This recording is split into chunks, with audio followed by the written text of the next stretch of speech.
All right, hello everybody. This is Rick, and I'm back for my second blind reveal. This time around, I've got 18 cards graded from, this time, SGC. The first blind reveal that we looked at was from PSA, the very first time I submitted any cards whatsoever. And just to share a little bit about the cards we'll look at and what the focus is from cards mainly from the 60s through the 80s. The collection really, the span, goes through with a high concentration of Hall of Famers and rookie cards. So this batch that we're going to look at that we submitted, there's some really, I think, and I'm hopeful, some really excellent quality that we submitted, and I'm really excited to see how these graded out. There's in particular a 68 Bob Gibson that I thought was just fantastic. So we'll see. There's some Seavers, Clemente, Mays. I got a Hammer and Hank, Nolan Ryan. Several rookie cards are in the mix with the Thurman, Munson. I got a Ozzie Smith and several others. So I even have a fun basketball card that I submitted as well. It's Kevin McHale's rookie card from 1981. So all the cards we're going to look at span from 1960 to 1981.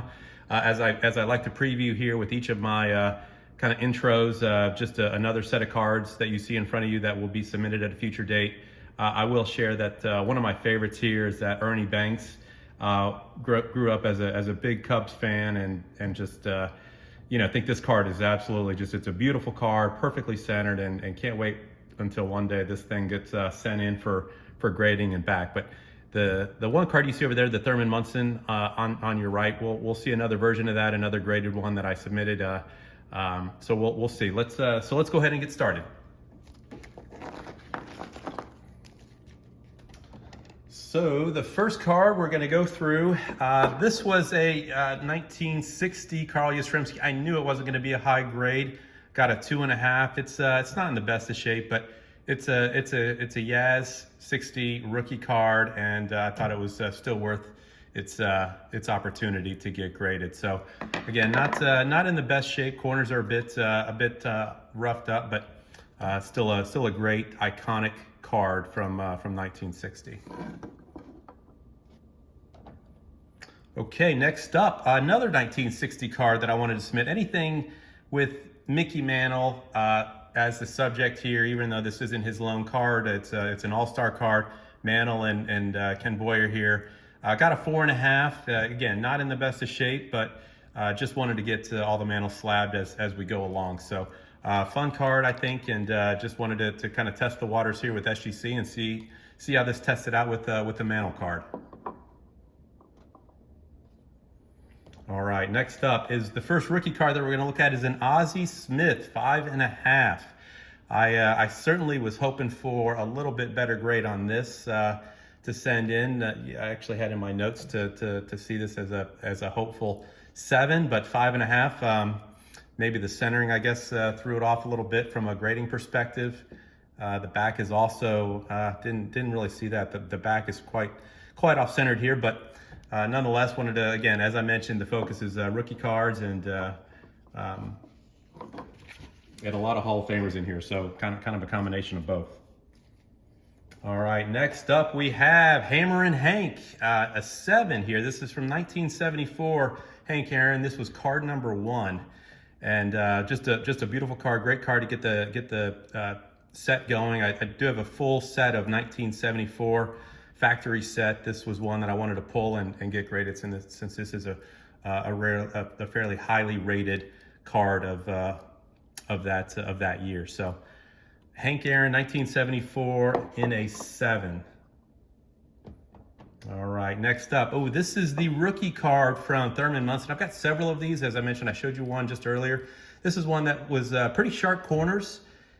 However, again, a lot of the cards that I have that I'll be submitting is, probably the biggest challenge is going to be around centering. I think quality of the card itself is generally good color wise, but so a little surprised that this thing got knocked down all the way to a 6, but nonetheless on the back it looks pretty solid, and again color wise, front and back, it's really a great card here. So this one came in as a 6. Okay, next up we have a Brooks Robinson, 1969, 8. Again, looking at this card, I think centering, now that I'm seeing some of the trends here with the grades in these first, maybe half dozen coming out of the chute, it looks like obviously centering, which it should be, is a major factor in how these cards are graded. So, this one, Brooks Robinson, I believe, not sure if this is definitely, one in which he was sort of mid-career, but yeah, great card. Again, good color. 8 is pretty solid. I don't know where I had this one on my list, but I don't think I had this rated anything higher than an 8. So, so good card there.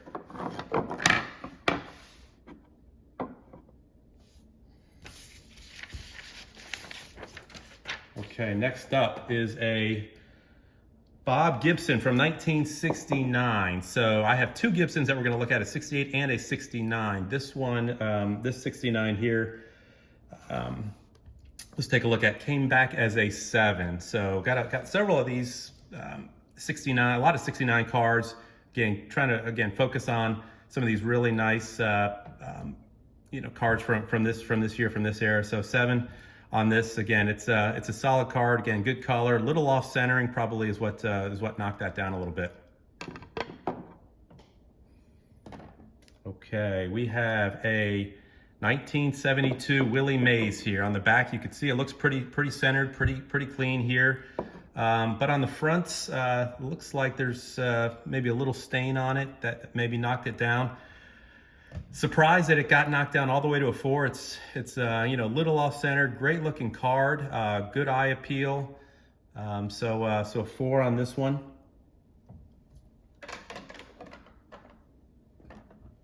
All right, we're gonna go back to another Hall of Famer, Hank Aaron right here. So 1966, this one graded out as a 4. Didn't expect super high numbers on this one. It had some issues on the edges and some corners, but again, I'm really looking to just build the inventory of cards that to get graded and to continue doing that over some time to build out the collection and have a nice way to have these preserved in a nice slab. So that one came as a 4. Here's the card I'm really excited about, and I'm very hopeful that this one grades out well.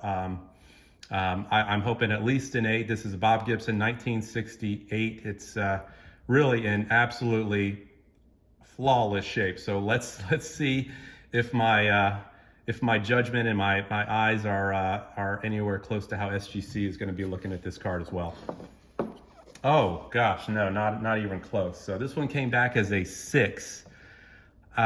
Really not sure why. A little disappointed. It's just it looks like it's got everything, all the characteristics that are needed. Just a very slight off centering, but to where that thing dropped down to a 6, I don't know. I'm gonna have to look at this card a little bit closer to really learn why. So to be honest, I thought the 69 would grade lower than the 68 here next to it, but I guess that is not the case. So we'll be looking at this one later to maybe learn a little bit more about how this one came to be as a 6. Okay, right here we have a Carlton Fisk Cecil Cooper rookie card. So 1972 Red Sox Rookie. This came back as a 6. Tough grading, to be honest. I felt like this was a really solid card. Looking at the corners, the edges, it's in solid shape. But SGC, I would say pretty much in line with PSA. Has got some tough graders out there, and really scoring high numbers has certainly been challenging. I thought a lot of these that I sent in would be in that closer to the 7-8 range, and this one was one that I certainly pegged as a 7 or higher, but anyways, came back as a 6. I got a couple of these in action cards. This is a 1972 Roberto Clemente, came back as a 6. Again, great looking card. 72, got several of these, and the back has got some of the interesting characteristics about the series here, and this was an in-action photo shot of him in one of his second cards, I think, in that year. Okay, the other in-action card was Rod Caruso. This one came back as an 8, where the Clemente came back as a 6. In all honesty, it's sort of tough to see that because this one actually looks more off-center than the other. So again, this is the second time going through this and really having to learn as I go with some of these grades, which to be honest, still learning. So this is why I'm doing this, and this is why I'm sharing this as well, to look at some of these grades and how these cards came back. This one has a little different look on the back. It's cut out with another picture, another photo. So I don't know exactly what that meant or why that is, but that's your Rod Carew in action from 1972. Okay, next up we have a Willie Mays from 1973. You could see the back is a little off-centered. It's a solid card, but let's take a look at the front. So this is a 73 Willie Mays that scored a 7. So in comparison to some of the other cards that we've had returned, you know, we'll take this. It's again, solid card, really solid centering, good appeal with color and just the overall look of the card. So happy to see this one come back as a 7. I think anything coming back as a 7 or higher is going to be well received on my end. Next up, we have Nolan Ryan from another 1973 here. This one is also a 7. So this is kind of where I was hoping a lot of the cards would land, you know, in that 7-8 range. And so happy to see this one come back. It's again a really solid card, a little bit off top to bottom, but you know, corners, edging, great little notice of one of those kind of fisheye things right there at the bottom in that red portion. But overall, really nice card. All right, so I got 2 cards back that are in some extra casing here, so I'm not sure why this came back within this. So this is a Dale Murphy 1978 rookie card with Lance Parrish on it. Really brilliant card, I felt, and this one came back as an 8. Was thinking this thing could be, you know, 9 or even actually a 10. So pulling this out to take a look at, and yeah, great card. And you know, again, Dale Murphy was an iconic figure with the Atlanta Braves for many years. Lived in Atlanta for a few years, so had a chance to follow him, track him, and certainly loved to watch him play as well. So we've got a Dale Murphy rookie card coming back as an 8.